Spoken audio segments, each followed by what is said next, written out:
Seja bem-vindo e seja bem-vinda a mais uma edição do Chutando a Escada, aqui é Felipe Mendonça e hoje a gente vai explorar o papel do BRICS na ordem internacional contemporânea, bem como as transformações que esse bloco de países vem trazendo para o cenário global como um todo. E para isso a gente tem a alegria de receber aqui a baita especialista, pesquisadora, professora, ativista, Ana Garcia. Felipe, querido, muito obrigada pelo convite, por estar aqui de novo, acho que já é a terceira vez. Uhum. Queria, na verdade, dizer quanto que eu gosto de estar aqui, quanto que os meus alunos e colegas escutam o podcast. Muito bom. Aí eu vou dar aula de Xang e tenho que falar podcast, porque ninguém conhece o Xang, mas Mas conhece o podcast. Mas que sacanagem, hein, meu. Olha E que aí eu eu tenho que falar do lixo, porque eu não posso falar do Xang, que é a origem do é. significado. Então eu, como boa professora de economia política internacional, preciso explicar os clássicos a partir do seu podcast. Mas é um prazer enorme estar aqui. Bom, eu sou Ana Garcia, sou professora, de Relações Internacionais da Universidade Federal Rural do Rio de Janeiro. Eu também sou colaboradora do programa de pós-graduação do Instituto de Relações Internacionais da PUC-Rio. Uhum, Sou pesquisadora associada do Centro de Pesquisas BRICS uhum. Policy Center. Estou vinculada à pós-graduação em Desenvolvimento, Agricultura e Sociedade da Rural. Enfim, venho estudando e acompanhando o tema dos BRICS desde da sua origem, né. Uhum. Lá quando eu era do doutorado, eu já comecei a estudar e acompanhar, em particular a agenda econômica e de investimento. E hoje, né, essa leitura mais global, né, mais holística do que o grupo representa. A escada é uma construção que serve para fazer um deslocamento vertical. Nem sempre é assim, mas tem um jeito de facilitar tudo isso. Elevador? Não.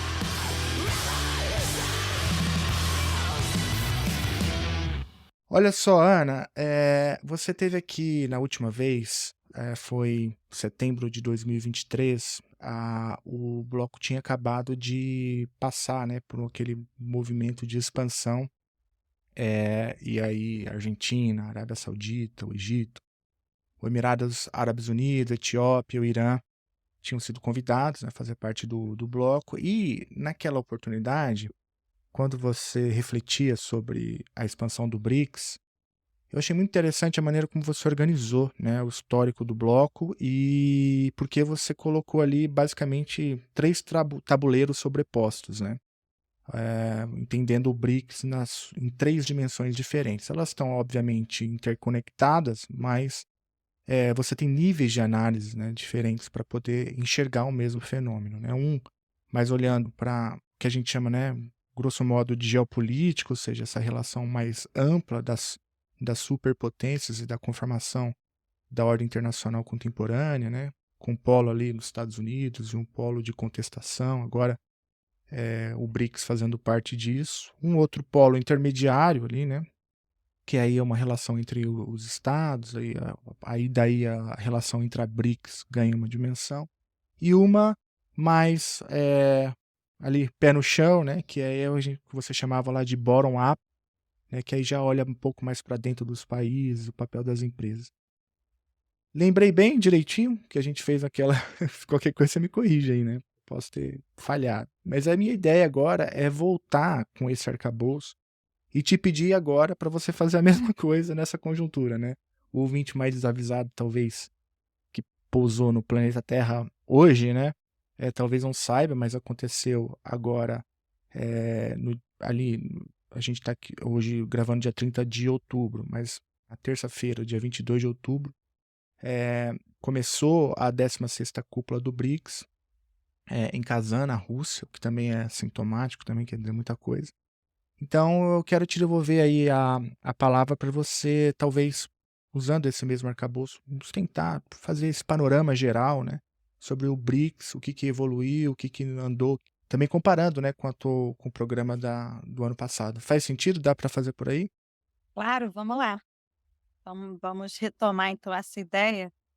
É, porque o que acontece, né, Felipe? Eu acho que todo mundo está muito tomado pela dimensão da disputa geopolítica, inquestionável, né, que a gente está vivendo, essa polarização internacional, com o risco, né, lamentável do retorno do Trump aí ao poder. Eu acho que Uhum, isso ainda agrava mais a situação. Mas qual é o histórico, né, se a gente olhar, agora são 16 anos de cúpulas, né, dos BRICS. Os BRICS, assim, os países começaram a se encontrar um pouco antes disso, aí nas margens da Assembleia Geral da ONU, mas a gente vai ter na crise financeira de 2008, né, cujo epicentro foi os Estados Unidos, quem aí se lembra, né, com aquela crise do subprime, uhum, etcétera. Depois se espalha, né, vai para a Europa, atinge profundamente a Grécia, né, expõe, na verdade, as contradições, daquela estrutura da União Europeia e tal. Vai atingir o Brasil, a gente lembra bem, né, o que isso significou depois aqui politicamente, mas o BRICS então, vai se reunir em 2009, exatamente na Rússia, né, em Ekaterimburgo, com a sua primeira cúpula. E a minha leitura é que esse primeiro momento, que eu dato aí mais ou menos até 2014, é o momento dos BRICS como um grupo que tem uma agenda comum. São países muito díspares, é muito engraçado, porque hoje as pessoas voltaram a falar isso, né. Eu lembro lá, assim, em 2011, naqueles debates iniciais, o pessoal tinha um apego, assim, à ideia de integração regional. Então não é possi esse BRICS nunca vai dar certo, uhum, porque não tem nada em comum, uhum, são muito diferentes, né, o pessoal falava muito isso. E, no entanto, está aí, né, não tá nem mais ou menos, está aí firme e forte. Mas o BRICS ele tinha, apesar das suas assimetrias, né, e diferenças, ele tinha uma agenda comum naquele contexto da crise, que era uma agenda de reforma da arquitetura financeira internacional. Naquele momento, a discussão sobre se eterna discussão se os Estados Unidos estariam em declínio, né, hegemonia em declínio, e se o novo polo aí de poder, com epicentro na China, estaria em ascensão. E o BRICS, aparece como esse grupo, né, potencial, né, contra-hegemônico. Aí tinha muita expectativa sobre o potencial do BRICS, mas a agenda inicial não era uma agenda revolucionária de criar tudo novo, né, jogar tudo fora o que estava lá de Bretton Woods. Ao contrário, era uma agenda de sentar-se à mesa com um lugar adequado, um lugar proporcional ao peso econômico e crescentemente político que essas potências tinham e ainda têm, né? São potências regionais e a China é uma potência global. Então a agenda era ter um lugar na mesa, né, das grandes potências, ter um poder de decisão, em particular nas instituições financeiras multilaterais, essas criadas, como a gente sabe, lá atrás, né, no uhum. contexto de pós-Segunda Guerra Mundial, sob a hegemonia estadunidense, com as regras e normas que beneficiam e expandem, né, essa hegemonia. Então não era nem uma agenda de vamos tirar, jogar tudo fora e criar algo novo, era uma agenda de não, a gente quer ter um lugar ali, ali onde vocês criaram. Então, essa agenda de reforma das instituições financeiras multilaterais foi muito forte, até, eu dato aqui mais ou menos 2014. Por que 2014? 2014 tem 2 eventos importantes. Primeiro, na medida em que essa reforma não caminhava, e veja, a primeira reforma do FMI depois da crise foi só em 2015, foi Uhum, logo depois da criação do novo Banco de Desenvolvimento. Então, na medida que a reforma não caminhava, os BRICS criaram lá na cúpula de Fortaleza, né, eu tive lá na época, teve um grande encontro da sociedade civil, 2 novas instituições, né, o novo Banco de Desenvolvimento, que hoje é o Banco dos BRICS, que está uhum, funcionando, todo mundo conhece, a Dilma é a presidenta, né, e tem tido, né, bastante atuação. Apesar de economicamente, ele não ser, muito grande, né, ele não disputa, necessariamente com outros bancos maiores, mas ele tem um papel importante político, e o arranjo contingencial de reserva que, na verdade, nunca funcionou. É lamentável que, por exemplo, na crise da pandemia, a África do Sul, que é um membro dos BRICS, por exemplo, foi para o FMI, voltou para o FMI. uhum, E esse arranjo contingencial de reserva está parece que em testes, né, e ele pode vir a funcionar em breve, mas ele não funcionou, mas o banco sim. Então essa é uma primeira criação dos BRICS que mexe com a agenda, de reforma e diz: "Não, nós vamos criar aqui a nossa instituição financeira multilateral do Sul Global foi muito significativo. E a outra coisa que acontece em 2014 foi a ocupação da Crimeia pela Rússia, né, reivindicando aquele território como território russo. E foi ali que começam as sanções. A Rússia é expulsa, era G7 e G8, né? Uhum. Depois do fim da União Soviética, o governo do Yeltsin, né, da Rússia foi chamado, o G7 se torna um G7 e G8. Naquele momento, a Rússia é expulsa, já era o Putin, no seu segundo mandato, ou terceiro, não lembro, e as sanções contra a Rússia começam nesse momento. Então, eu marco isso, 2014, como o início de uma virada para um BRICS mais de peso geopolítico, né, e mais de confrontação. E o que vai acontecendo depois disso? Primeiro, veio o Brexit em 16 e aí o Trump é eleito. Quando o Trump é eleito, aí a China passa a ser o foco de enfrentamento, né? Não é a Rússia ali para os europeus, que, convenhamos, estão muito perdidos, né? A gente pode já falar sobre isso. Mas os Estados Unidos, e aí essa uma política de continuidade, né, com o governo Biden, eles vão contendo, não é só, né, em termos de tarifas e tentando conter a China em termos comerciais, mas em particular é uma contenção tecnológica, né? A China, ela vai ser excluída e vai ser abertamente proibida, né, de fazer aquisições em setores sensíveis, de que empresas chinesas possam adquirir, né, empresas tecnologicamente sensíveis, não só nos Estados Unidos, mas nos seus aliados. Então, entra a Europa, entra Canadá, entra a Austrália, e em alguma parte também a Índia e etc. Então, a gente lembrar a última empresa, né, com tecnologia sensível na Europa, que foi adquirida pela China, foi a Syngenta, lá em 2017, pela Uhum. China Chem. Depois, agora está a disputa dos carros elétricos, né? Então, Uhum. começa esse movimento de contenção tecnológica da China, que claramente, né, vai acirrar essa disputa geopolítica internacional.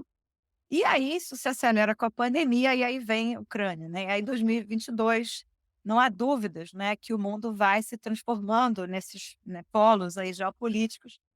E o BRICS consolida, na minha leitura, o seu perfil como uma aliança geopolítica, desde Johannesburgo, ano passado, com a expansão para países do Oriente Médio, são países importantes, produtores de petróleo, mas, na verdade, é um BRICS que ele aparece como um grande imã de atração, né, de países muito diversos, de todos os lugares, vamos dizer, todos os continentes, que ou estão cerceados, não têm acesso, né, por exemplo, a Argentina, no caso do mercado financeiro internacional, o Irã ou a Venezuela, por conta das sanções internacionais, ou países que simplesmente não se identificam, né, com as regras e normas, né, promovidas aí por essas potências ocidentais, que sempre foi um duplo padrão, né? Então, toda a natureza aí de países que hoje se candidataram aos BRICS, o BRICS se tornou esse polo de atração. Mas, dito isso, acrescento aí duas outras dimensões que, né, pelas minhas pesquisas e meu acompanhamento, são importantes, a gente acaba esquecendo delas na leitura da geopolítica que hoje vem dominando os nossos debates, mas são dimensões que eu acho que são complementares e dão a gente uma dimensão mais holística, né, do que o BRICS significa. Então essa é uma dimensão que eu digo, né, desde um olhar desde cima, né, o Uhum. sistema internacional é visto como o espaço de disputa de poder entre estados nacionais, dotados de interesse, etc, etc. Mas as duas outras dimensões seriam uma dimensão de um olhar horizontal ou intra-BRICS, né, o BRICS entre Uhum. si mesmo, e um olhar que a gente pode chamar de bottom-up ou desde baixo. Uhum. Essa dimensão que eu digo que é horizontal ou para os lados, ou a relação intra-BRICS, ela tem duas formas, né? Uma é a relação mais de convergência, né, grupos de trabalhos comuns, instituições comuns, como o Banco de Desenvolvimento, grupo de trabalho na área de saúde é importante, ações convergentes nas instituições multilaterais, e principalmente eu olho para os grupos ou as iniciativas extragovernamentais. Você vai ter um conselho empresarial que é super atuante dos BRICS, e tem uma relação muito estreita com os espaços do grupo, o NDB, as cúpulas, etc., você vai ter conselho acadêmico, fórum acadêmico, você vai ter Civil BRICS, você vai ter um conjunto de iniciativas que são espaços de convergências de agendas comuns. E você vai ter, por outro lado, as assimetrias nas relações entre a BRICS, ou as tensões, né, em razão, particularmente, do sobrepeso inegável que a China Claro. tem. A China é uma potência global, é uma potência econômica, uma potência tecnológica, e na relação entre a BRICS, se você excluir a Índia, que tem um lugar mais particular, e a Índia é o único país que, na verdade, tem um déficit comercial com a China. Uhum. Os outros têm um superávit comercial, o Brasil entre eles, mas os três, né, originários, agora a gente tem que olhar mais para como é que isso fica para os demais, eles têm uma relação com a China que remete à antiga Sim. divisão internacional do trabalho, né? São Uhum. exportadores de matérias-primas, mesmo a Rússia. A África do Sul tem uma pauta comercial mais diversificada. O Brasil é muito concentrado, é uma Uhum. coisa impressionante. A pauta comercial brasileira com a China, Sim. assim, é soja, soja, soja, grão, grão, grão, grão, e tem um pouco de milho aí no meio, e minério de ferro in natura, né. A gente tem um estudo que mostra como é que na década de 90, né, governo FHC, esse processo de desindustrialização do Brasil vai começando rapidamente pela Lei Candir e outras iniciativas, e no mesmo momento em que a China vai industrializar os seus portos, vai instalar os Uhum. grandes, máquinas de moer os grãos, né, então o grão brasileiro chega in natura, a gente desindustrializa o nosso povo, Sim. e eles industrializam lá no mesmo momento, né, Uhum. final dos 90, início dos 2000. E mesmo a Rússia, né, a Rússia tem uma pauta comercial muito concentrada, né, também nas energias, petróleo e gás e alguns outros produtos. Então, assim, tem uma dimensão de assimetrias aí entre a BRICS que não pode ser ignorada, né, que eu acho que a China tem uma noção importante disso. A China é uma parceira do Brasil, tem uma preocupação, inclusive, sobre a necessidade de diversificar, né, a relação comercial com o Brasil. Acho que a gente está num momento importante de boa relação com a China para tentar aproveitar isso, né, Uhum. e buscar alterar, né, os termos da relação com a China para mais, né, investimentos em pesquisa e desenvolvimento e inovação tecnológica, entre outros.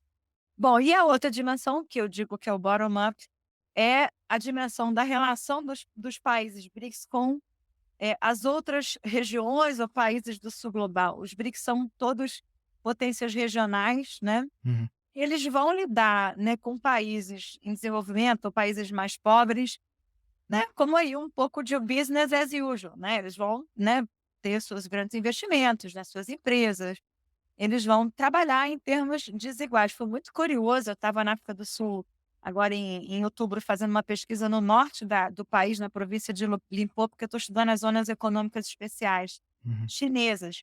E aí é muito, assim, a fala, né, um dirigente ali da cidade, né, da prefeitura que está no planejamento da zona econômica especial. E ele fala: "Não, a água a gente vai pegar aqui do Zimbábue, tá tudo certo. A água vai vir do Zimbábue e aqui vai ser escoado pelo porto de Moçambique". É uma Uhum. situação assim, Hum. eu sou potência regional e vocês que me sirvam, né. Uhum. E se a gente olhar aqui a nossa relação com o Paraguai, com a Bolívia, historicamente, né, tá uma relação de exploração.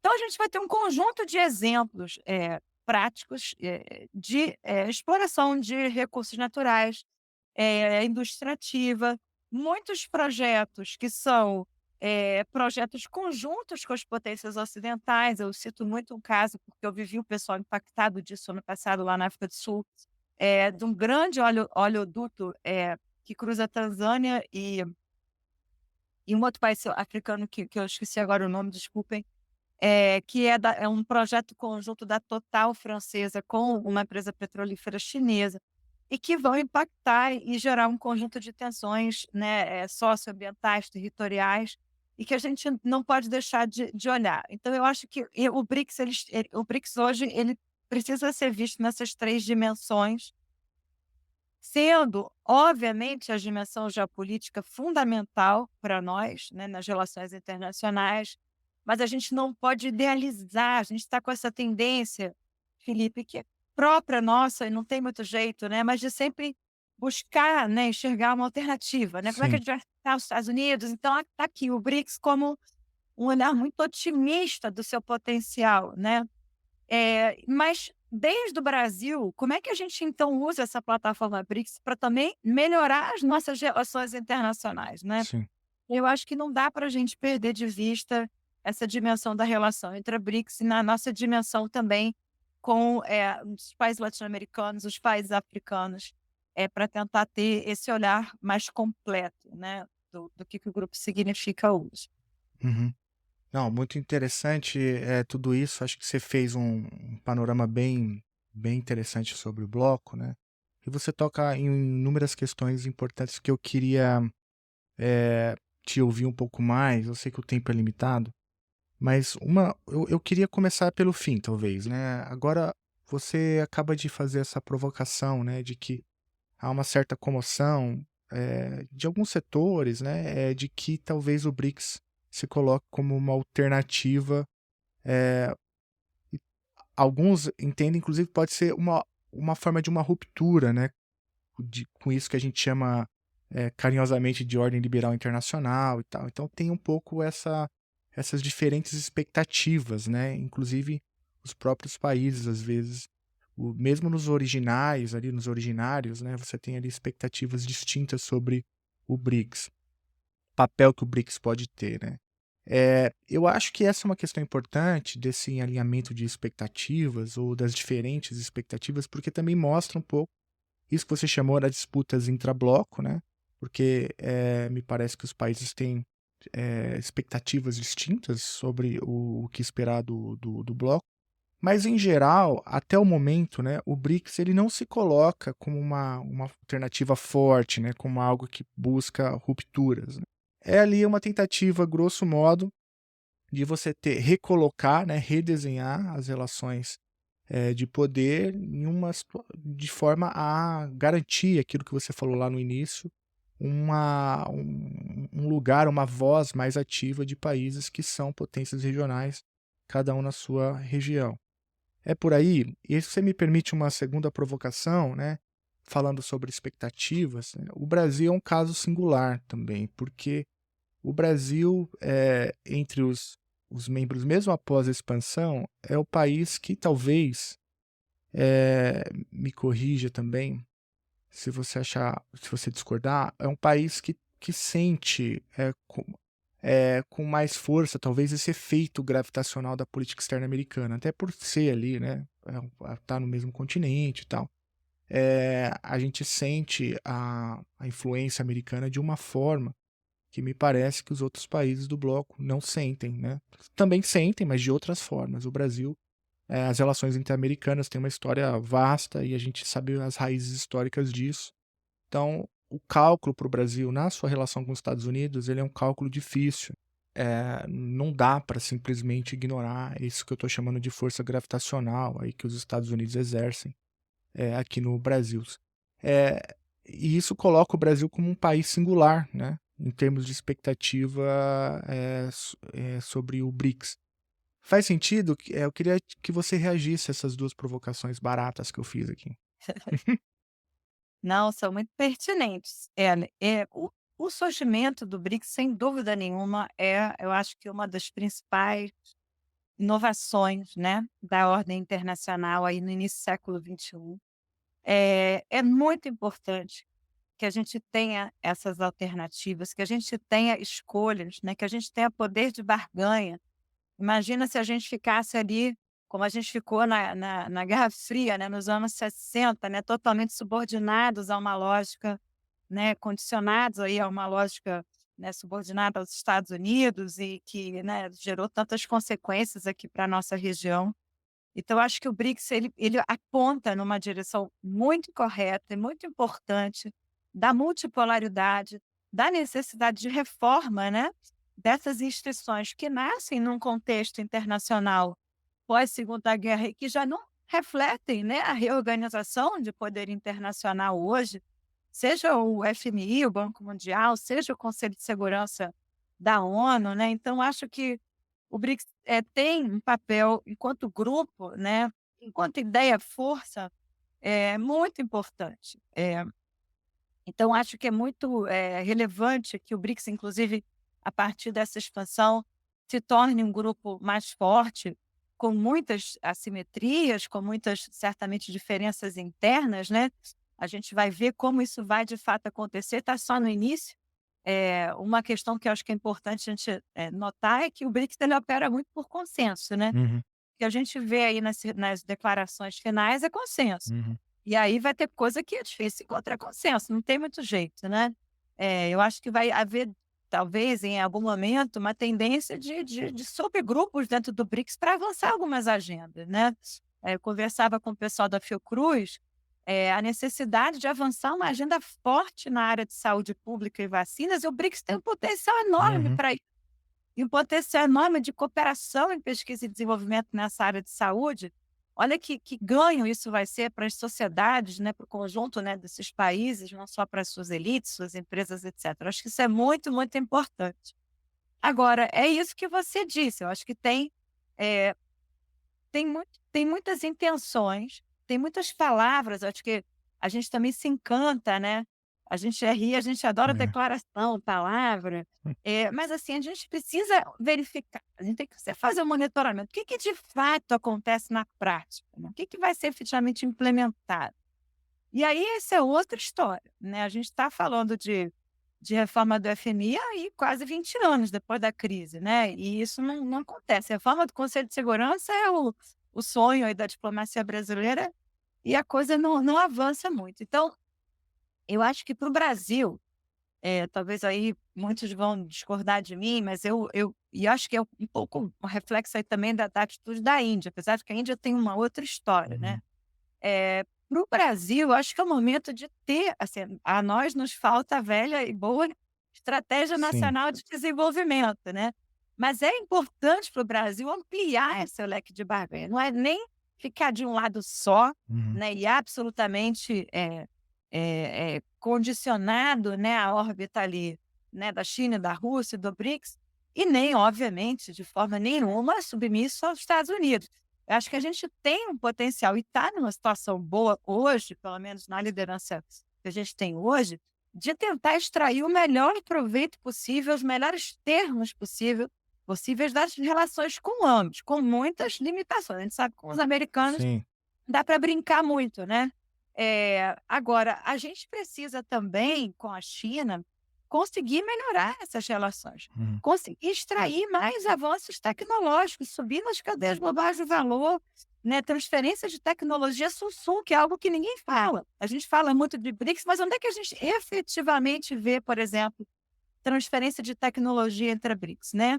Tem alguns exemplos aí no caso da cooperação na vacina da Covid-19, que foi pouca, mas teve, mas no caso do Butantan teve.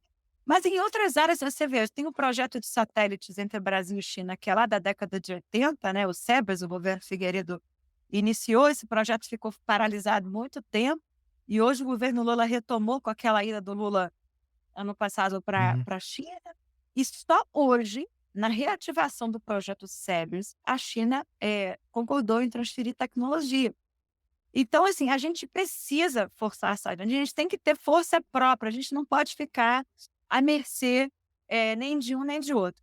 Mas dito isso, e aí voltando à primeira parte da minha fala, só é possível a gente conseguir, com um projeto próprio e com força própria, barganhar e extrair melhores condições de ambos os lados, se a gente tiver o BRICS. Não, Porque claro. sempre a gente fica condicionado a Estados Unidos hoje num nível de decadência, né, como a gente está vendo no contexto da eleição, você conhece melhor que eu, é impressionante, Uhum. né. Uhum. Então a minha leitura é um pouco essa. Eu sou dessas que não vão enxergar o BRICS como a grande salvação do mundo, mas também um mundo sem o BRICS ficaria muito pior. Uhum. E há uma tradição diplomática no Brasil, né, que justamente leva em conta a importância dessa equidistância, né, de modo a favorecer o país nas duas frentes. A gente sabe que isso não é algo simples de se fazer, mas há exemplos históricos onde o Brasil fez razoavelmente bem. Mas o fato de não ter também, como você bem mencionou, uma política de desenvolvimento nacional de Estado, né, faz com que o pêndulo da política externa brasileira oscile. E foi o que a gente viu, por exemplo, no último ciclo eleitoral, e agora o Lula tentando recolocar a política externa brasileira no eixo, mas eu já vou voltar à política externa brasileira, porque aí tem.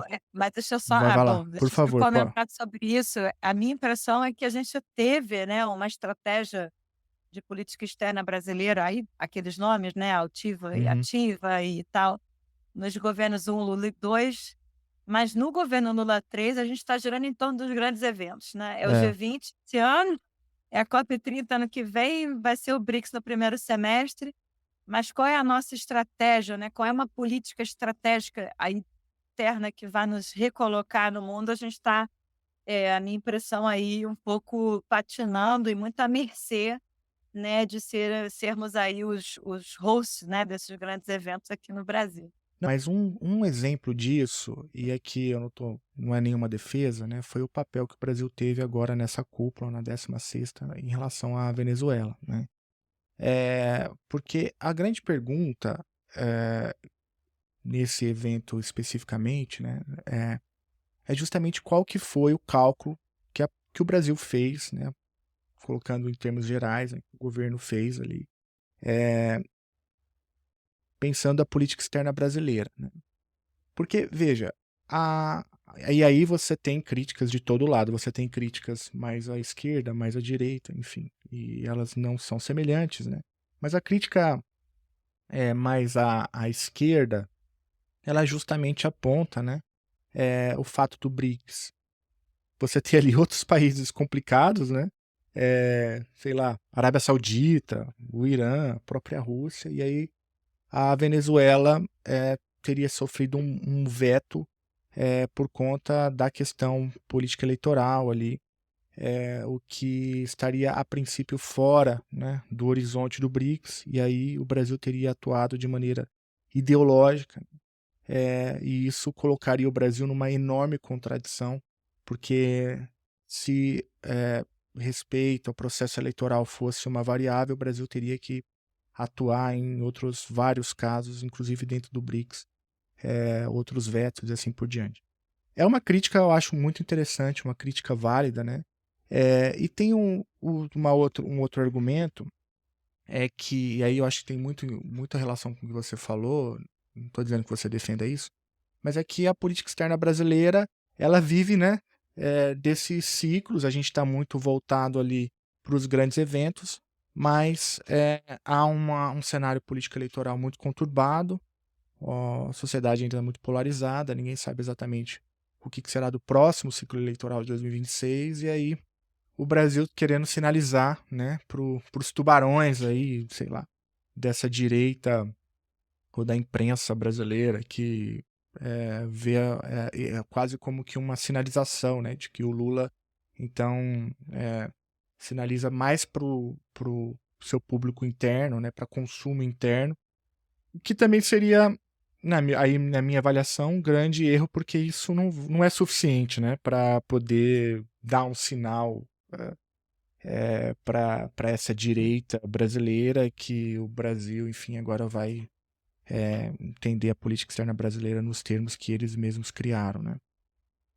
E você tem outras críticas, né, que vêm da extrema direita, que aí tudo que tem a ver com o PT está errado e que, enfim, essa discussão sobre um possível mundo não ocidental é um erro por definição.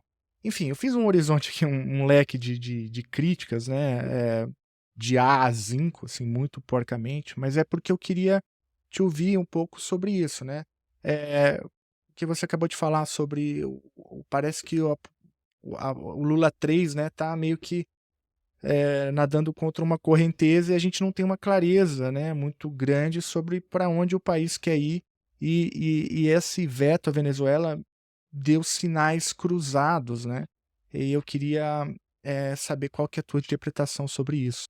Pois é, Felipe, esse eu acho que foi o tema mais espinhoso, né, Hum. em particular porque a Rússia tem uma relação muito forte, né, com o governo do Maduro, então acho que ficou mais exposto.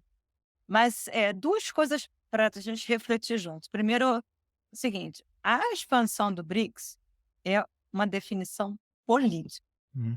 não é uma definição técnica, objetiva, porque foram definidos princípios gerais. Você vai olhar os princípios gerais que foram definidos primeiro, depois, porque não foi Uhum.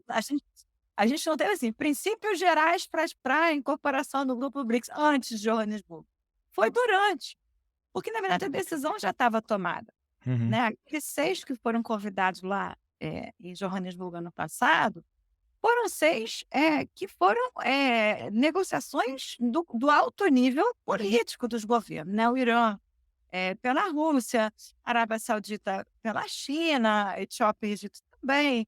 Eh, e o Brasil ali meio que torto, né, porque, tinha muita divergência dentro do governo brasileiro sobre essa expansão, conseguiu trazer a Argentina e foi um tiro que saiu pela culatra, porque a Argentina queria, no governo do Fernandes, realmente entrar, estava lá batendo na porta, mas foi um risco aí em razão do período eleitoral, e aí foi o que a gente viu, né, o Milei ganhou e declinou o convite.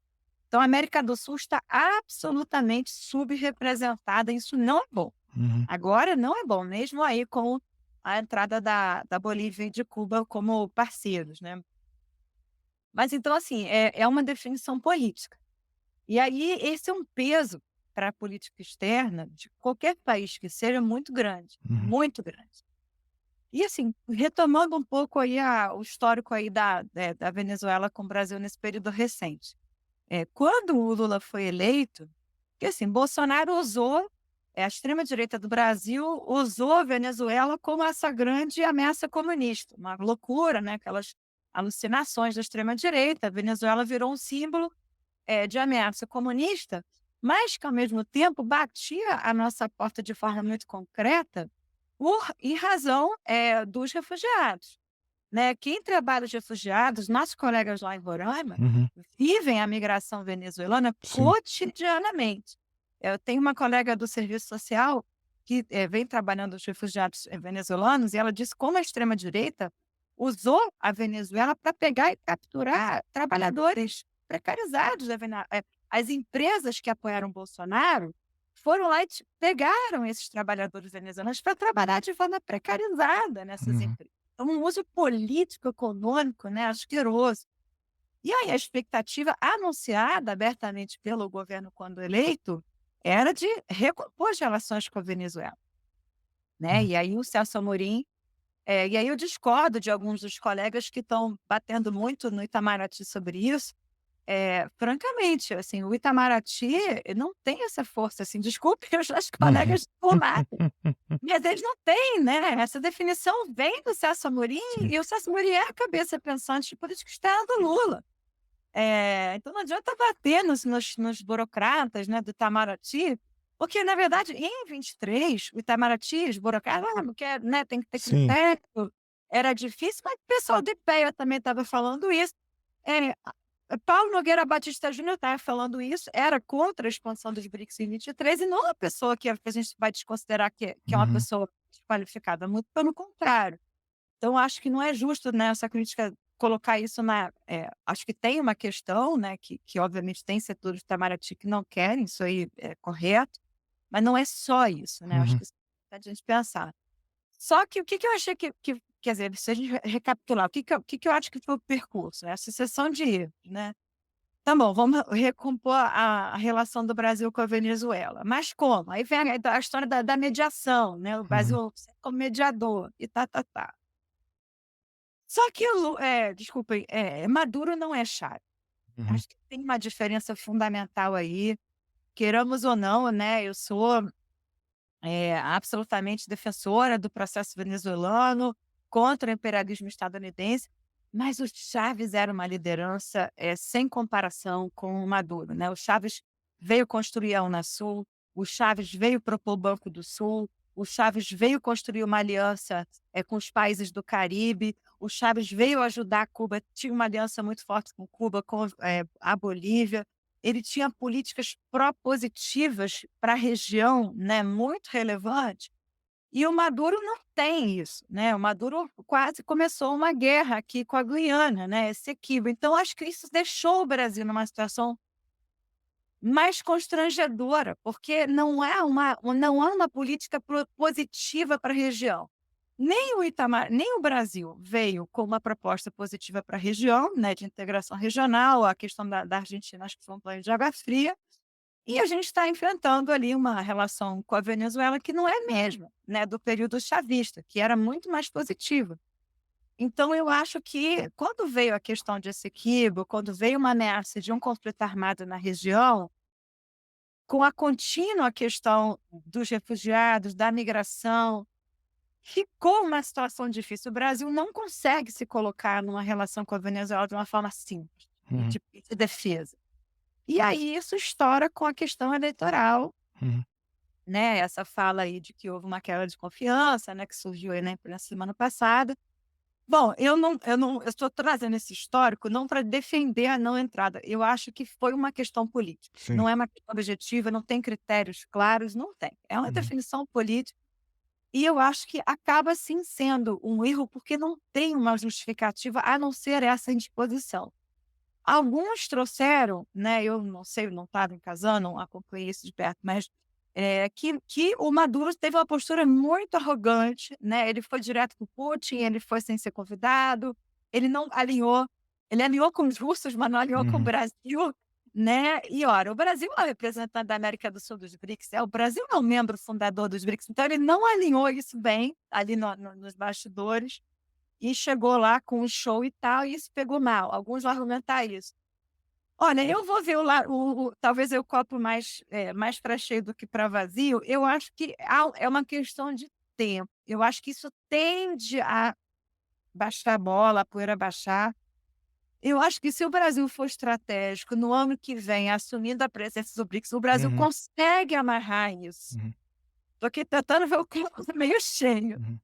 para sair dessa posição desastrosa, porque ambiguidade na política externa não dá, né, Não, é. ou fala: "Ó, não", porque, poxa, se você aceitar Cuba, você quer um país, né, mais complexo do que isso aí para a ordem internacional, e aceitou corretamente, tem que aceitar mesmo, né, Cuba, havia aí uma ideia de que o Brasil convidaria a Colômbia, né, a Colômbia hoje me surpreendeu, né, sinalizou muito positivamente para aderir à Belt and Road da China, então a Colômbia poderia ser um potencial parceiro para o BRICS, mas, pegou mal, né, aí eu acho que, né, inquestionável isso, e aí eu acho que agora ficou pior, o Brasil sai pior, né, do que entrou nessa agenda. Mas eu retomei esse conjunto de questões anteriores, porque não é só o BRICS, eu acho que foi um conjunto de Sim. constrangimentos, tá. Uhum, A não solução da crise econômica, a contínua entrada de refugiados, a questão de Essequibo foi um constrangimento importante, quer dizer, você ter a possibilidade de um conflito armado na fronteira do Brasil não é qualquer não, bobagem. não. E aí você vem finalizando isso com a questão eleitoral, que não foi uma saída simples, aí o Brasil também, né, ficou numa situação pior ainda. Então isso culmina no BRICS, agora o Brasil vai ter que recuar, Uhum, né, depois do anunciado aí de recompor as relações com a Venezuela, para conseguir uma saída para isso, mas eu acho que o Brasil tem possibilidade, eu acho que pode tentar amarrar isso por trás, né, não aí na grande imprensa para mobilizar essas vozes, mas tentar recompor isso rapidamente para na cúpula ano que vem, que parece que vai ser na metade do ano para não coincidir com a COP30, conseguir uma saída melhor. uhum. Ah, interessante, eu concordo com você. E vamos ver o que vai acontecer, porque, enfim, e agora a Venezuela tá fazendo um barulho, né? Convocou Não, aí embaixador e tal. piora, né, eu acho que a É, Venezuela está conseguindo piorar ainda mais, uhum, uhum, porque a gente não está falando, acho que eles acusaram, né, o Itamaraty, claro, né, tem aquelas pessoas que a gente sabe que vêm do bolsonarismo, mas não foi por causa disso, as pessoas não têm poder de decisão, uhum. né, é uma decisão política do Brasil, e aí criar uma situação pior com o Lula e Celso Amorim, só piora para a própria Venezuela, eu acho, mais na frente, né. Uhum. Então eu acho que tem que recuar, tem que deixar a poeira É. baixar e É, tentar uma postura, para sair disso no ano que vem, rapidamente. Acho que aí também fica essa tarefa para a próxima presidência do BRICS. é. A Venezuela tá escalando sozinha, né? Então, não fazer nada agora talvez seja o melhor do lado brasileiro, né? Porque para ver como se resolve isso no ano que vem. E uma outra coisa só, me desculpa me estender nisso, que Não, que. pareceu, porque o subimperialismo que está submetido aos americanos. Sim, é um argumento usado, né, pelo Eu não acho, né, gente? Eu acho que vamos baixar essa bola aí também, sabe? Eu acho que tem erros muito grandes, não foi correto, o resultado é pior para o Brasil. Estou super de acordo, mas olha, mais afundado no seu contexto eleitoral que eles estão, né? Mais afundado. Eles estão preocupados hoje é com a China, eles não estão nem aí, muito Uhum. francamente, né? Para a Venezuela, para o Brasil, né? E eu não acho que Lula seja aí esse aliado incondicional, subimperial aos Estados Unidos, né? Se o Bolsonaro for isso de fato, eu acho que, né, o Lula não pode ser acusado da mesma forma. Excelente. Ana, antes da gente terminar, eu acho que tem coisas importantes, né, que a declaração da cúpula deixou aí como legado. Enfim, foi feita uma declaração, né, e a declaração é longa. Aliás, eu recomendo, né, que se leia a íntegra da declaração. Alunos de Relações Internacionais. Isso aqui é um mapa, assim, da conjuntura política internacional contemporânea. Leia a íntegra. Chama o crush, né, e lê junto em voz alta vocês dois, vai ser um ótimo um ótimo, Repare, são plano para o 42 páginas. A declaração de Johannesburgo ano passado tinha 23, foi o dobro. aumentou, né, Quanto aumentou. mais membro incluir, mais vai aumentando o texto. É. Os alunos que se preparem, quem quiser estudar o BRICS. E aí o que te chamou a atenção, assim, de que valeria a pena destacar, né?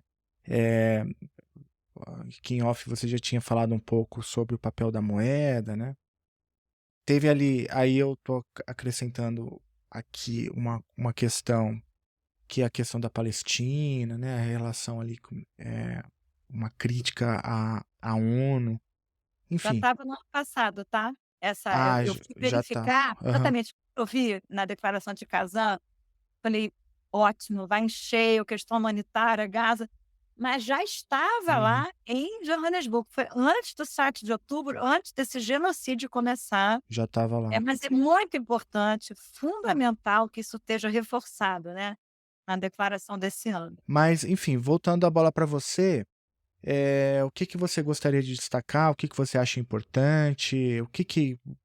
Por que estão falando aí que é uma declaração importante nesse debate sobre a desdolarização e assim por diante? Olha só, eu fui fazer esse dever de casa que todos os alunos aqui que nos escutam vão ter que fazer, e os alunos então eles Ai, estão ai, ai. lascados comigo, né, eu ponho E eles sabe para qual que é a trabalhar. maior tragédia minha como pessoa, assim?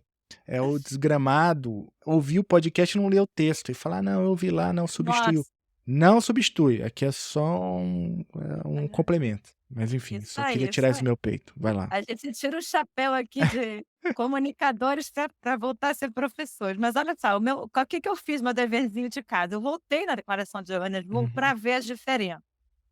E aí eu vou destacar aqui para vocês que eu tentei fazer uma síntese. É a seguinte, primeiro, todas as declarações dos BRICS, há sempre um reforço ou um endosso, uma reafirmação de instituições multilaterais existentes. E aí, às vezes, saem as inovações, né, as novas, né, questões dos BRICS. Mas nas duas declarações, a reafirmação da OMC como espaço multilateral de Uhum. comércio, a reafirmação do lugar do FMI como esse epicentro, né, das redes de segurança financeira global, e aí o acréscimo sempre à necessidade da reforma do sistema de cotas. O reforço do papel das Nações Unidas no multilateralismo, e aí sempre acrescido a reforma do Conselho de Segurança.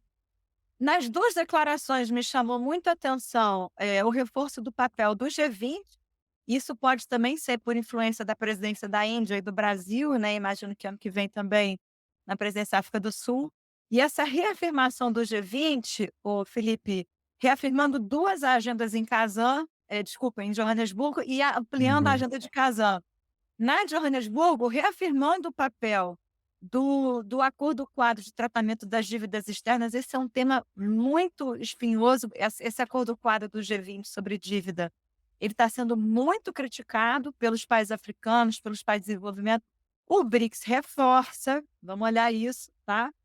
E a discussão sobre reforma dos bancos multilaterais de desenvolvimento, E no caso da Declaração de Joanesburgo, a reafirmação e reforço da área, de livre comércio africana. No que tange à declaração de casa ainda, na agenda das, instituições existentes, retorno disso na ONU-CFMI e Conselho de Segurança da ONU, mas na agenda do G20 eles trazem não apenas o quadro comum de tratamento da dívida e reforma dos bancos, mas eles acrescentam, certamente isso pelo trabalho do governo brasileiro, a Aliança Global contra a Fome, a Força-Tarefa sobre Mudança do Clima e essa grande agenda do Haddad, a cooperação para a tributação dos indivíduos de alto patrimônio líquido, que são chamados super ricos. Uhum. E na declaração de Kazan, isso eu gostei muito de ter visto, eles vão saudar, né, vão reforçar a Convenção Quadro das Nações Unidas sobre cooperação tributária.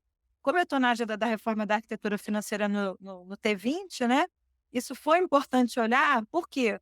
Porque a sociedade civil, os países em desenvolvimento, vários think tanks internacionais, mas principalmente os países africanos e os países desenvolvidos estão forçando a barra para que a agenda de tributação saia do G20 e vá para a ONU no marco desse acordo quadro sobre cooperação tributária. Né? Eles têm falado muito que o G20 não é um espaço legítimo, não é um espaço democrático, que esse espaço deve ser na ONU.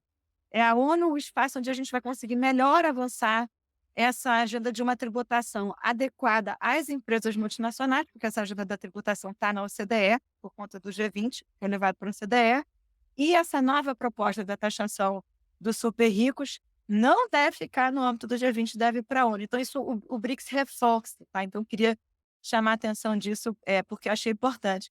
E aí, como você falou, páginas e páginas, né, reforçando as negociações de clima, Uhum. desarmamento, paz, é Palestina, é Haiti, é tudo, Líbia, é Síria, papapá. Agora vamos lembrar uma coisa muito que me chamou muita atenção. Eu acompanho o BRICS, mas nunca tinha visto, posso estar errada, a presença do secretário-geral da ONU numa cúpula dos BRICS. Eu É. posso estar errada, eu não me lembro de ter visto, Uhum. tá? Mas me chamou muito a atenção, né? Que é na mesma semana que Israel diz que vai fechar as portas para a ajuda de refugiados da ONU, que torna o Guterres persona não grata, etc, etc. É um genocídio que acontece no Oriente Médio hoje, que se expande para o norte da África. Né? O que ocorre hoje, né? O não cessar fogo na Ucrânia, junto com esse aumento, a expansão do conflito no Oriente Médio, é um sinal claro de crise de hegemonia internacional. A gente não tem uma liderança que conduza uma saída para essa crise, né?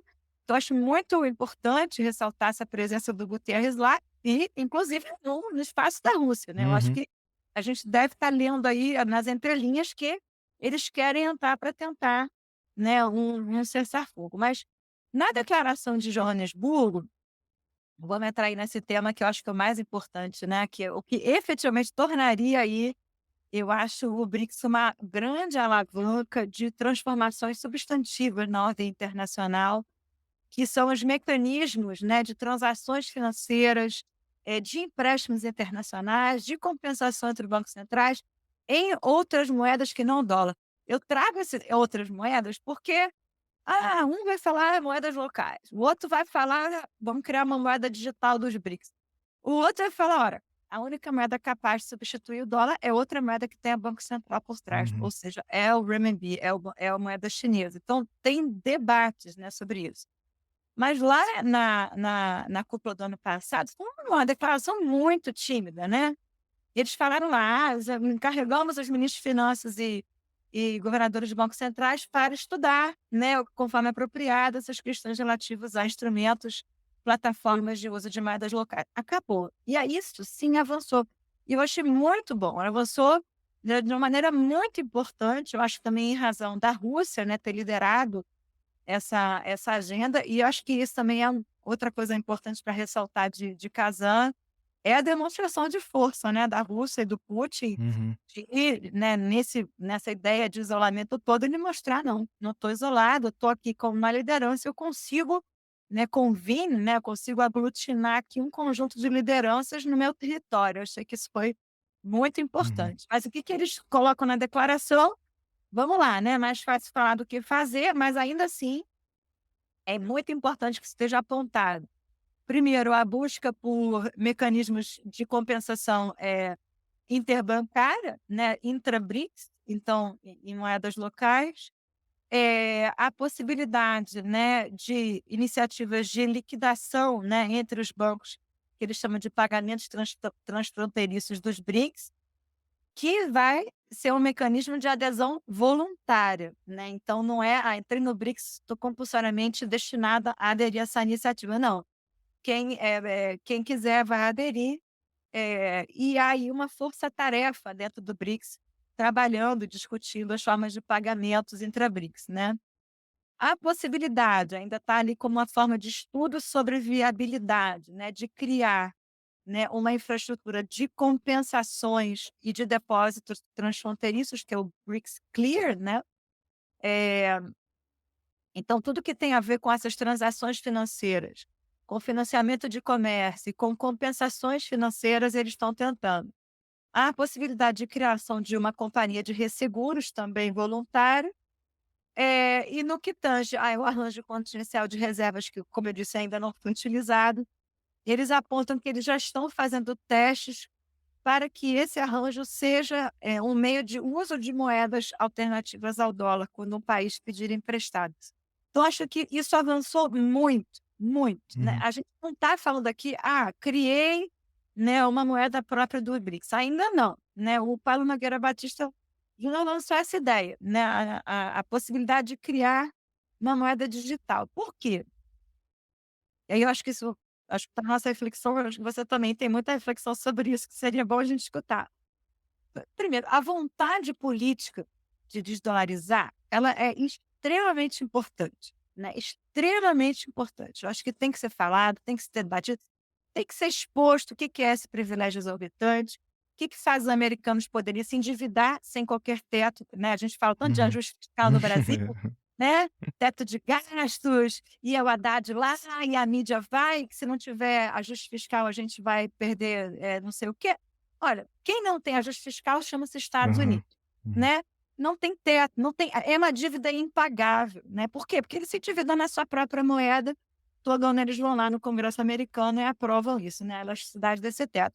E é com isso que eles vão financiar, né, a sua grande área, que é a sua área militar. É um privilégio extravagante, né.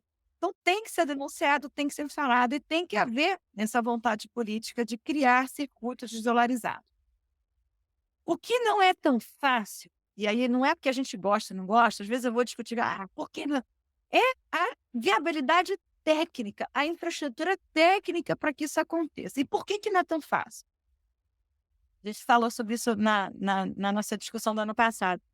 Porque você precisa criar capacidade de compensar em Uhum. moedas locais, capacidade de financiar o comércio em moedas locais, capacidade de emprestar em moedas locais, sem prejudicar a sua própria economia. Uhum. Se você tem altas reservas em dólar, que é o caso da China, você não pode, puf, fazer isso desaparecer, Uhum. né. E a China, conversando com os meus colegas lá, eles falam que, tem lá o privilégio exorbitante, mas tem um fardo exorbitante de você ser a moeda global. No caso deles, por quê? Porque eles teriam que alterar por completo a sua, estrutura econômica. Eles teriam que, né, suspender o controle de fluxo de capitais para que a sua moeda se internacionalize. Eles teriam que parar de controlar o valor da sua moeda. Hoje o yuan tem, um valor limitado pelo Estado chinês. Eles precisariam, abrir o mercado financeiro para essas compensações, de modo que eles se tornariam vulneráveis. Hoje eles não são.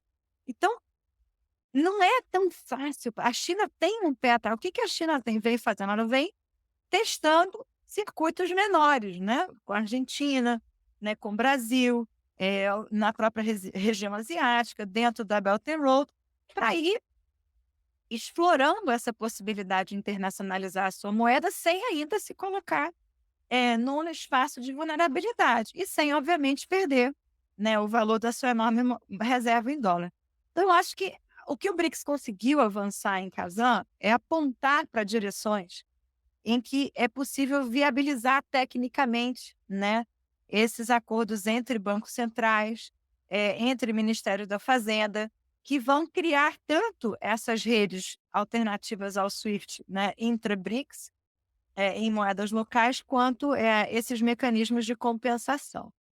Agora, mais uma vez, mais fácil ainda, né, falar do que fazer. Eu acho que a gente precisa avançar nessa agenda, mas ela não é uma agenda rápida da gente conseguir. A expansão de membros é muito mais rápida porque depende dessa vontade política, né? Não, excelente Não sei fala. se eu tenho tempo para fazer só alguns Não, apontamentos de claro, vai lá, fica à vontade. novidades, tá?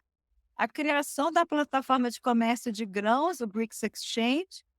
Um apontamento, eu venho estudando um tema que é pouco usado aqui no Brasil, que são as zonas econômicas especiais. Um apontamento para a criação de um fórum de cooperação sobre zonas econômicas especiais. Esse é um tema caro para a África, né? E eu achei impressionante o BRICS incorporar isso na sua declaração. Quer dizer, esse é um tema que vai crescer. E a criação dessa plataforma de pesquisa climática e plataforma geológica, ou seja, esse apontamento, na verdade, tanto clima e geologia para mudanças climáticas e transição energética. E como a gente sabe, tem muita gente estudando transição energética, é uma transição que vai aumentar a exploração dos minerais, né? Então, o BRICS já está apontando para isso. Isso aparece na declaração. Eu só queria te agradecer mesmo pela aula. Você deu uma aula pra gente aqui. É sempre uma alegria enorme te ouvir. Poderia te ouvir aqui por mais 8 horas. Problema que o Eu tempo quero hoje. escutar você sobre a eleição americana, sobre o dólar. Nossa, aliás, eu tô indo pra. Agora eu vou escutar a sua opinião sobre a eleição dos Estados Unidos semana que vem. Eu tô indo pra lá, você acredita amanhã? Os criada BRICS que chegou pra destruir o bonde que tá formado fazendo o dólar cair. Vem Brasil, China e Rússia, Índia, África do Sul, mandando Estados Unidos tomar no olho do foguete não tem ré, nós nunca que vai tremer. Já levou a nossa grana, agora tu vai perder. Os criada BRICS tá fechado sem caô. Se tu vir bater de frente, nós passar igual trator. E aí, gostou do episódio? Eu adoro a Ana. A Ana é demais. Recomendo que vocês leiam tudo que a Ana já escreveu. Se você puder, obviamente, ajudar o Chutando a Escada. Existem várias formas de fazer isso. Você pode ajudar divulgando o Chutando a Escada para suas redes, divulgando o Chutando a Escada para suas redes, ou você também pode ajudar o Chutando a Escada financeiramente. Para isso, basta entrar em www.chutandoaescada.com.br/apoio e lá vocês vão encontrar várias formas de ajudar. Bom, então é isso, pessoal. Muito obrigado e até a semana que vem. Bater de frente e nós passar igual trator. Os criada